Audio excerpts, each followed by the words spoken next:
la séquence sur les processus biologiques et les deuils. On vit tous des processus biologiques et le plus long, c'est celui de notre vie. Nous naissons, nous grandissons, nous vieillissons, nous mourrons. Puis il y a la grossesse, le premier jour où je suis enceinte, mon ventre s'arrondit, je sens le bébé bouger, et puis il y a l'accouchement. En tant que parents, on voit nos enfants grandir, faire des choix, peut-être devenir eux-mêmes parents, et puis nous vieillissons. En tant qu'enfant aussi, on a un cycle de processus biologiques parce qu'on a notre vie d'insouciance, nos attentes par rapport à nos parents. Dans notre vie de couple, on a aussi ce processus où on se choisit, on décide de faire des projets qui se succèdent et puis avoir le temps de la réalisation et la concrétisation de ces projets. Un processus biologique le plus court, c'est une journée qui se commence avec le lever du soleil et se termine avec le coucher du soleil. Quand on vit un trauma, quand on vit un drame, quand on vit une séparation, eh bien, cet événement va couper des processus de vie, des processus biologiques. On a alors deux douleurs, deux deuils. La première, c'est l'événement, le manque lié à cette séparation, et puis toutes les conséquences que son absence implique.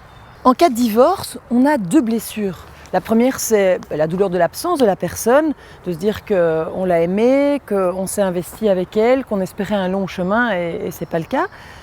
Et puis, c'est aussi de ne pas être côte à côte pour voir la réalisation de nos projets dans lesquels on s'était investi, dans lesquels on avait imaginé des choses.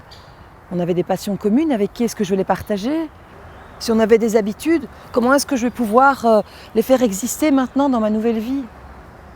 Quand un proche meurt, on a aussi ces deux axes de deuil à vivre. La première, c'est la douleur de l'absence, et puis c'est tous les rendez-vous futurs qu'on n'aura pas. On voit ici que plusieurs processus biologiques ont été coupés, et ça peut nous enfermer dans une nostalgie et nous bloquer dans notre vie. Parce que des rêves, des projections, des aspirations ont été avortées. Alors, comment faire ? D'abord, visualiser et comprendre cette interruption de ce processus biologique. Se souvenir de tout ce qu'il y a eu en amont et se connecter sur nos manques. La façon dont cela aurait pu se passer si. Qu'est-ce qu'on aurait aimé que ce soit ? Comment ça aurait dû être ?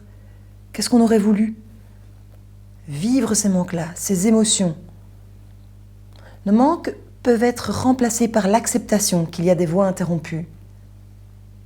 Une paix peut trouver une place en nous. Cet espace permet de se connecter avec des souhaits. Qu'est-ce qu'on aimerait ? Alors, de nouveaux processus apparaissent, qui amènent une suite différente, une continuité autre. Nous poursuivons notre route unique avec de nouveaux choix. Oser encore, rester curieux, enthousiaste avec la vie et avec une joie sans culpabilité. C'est tout ce que je vous souhaite. Merci pour votre attention et à bientôt.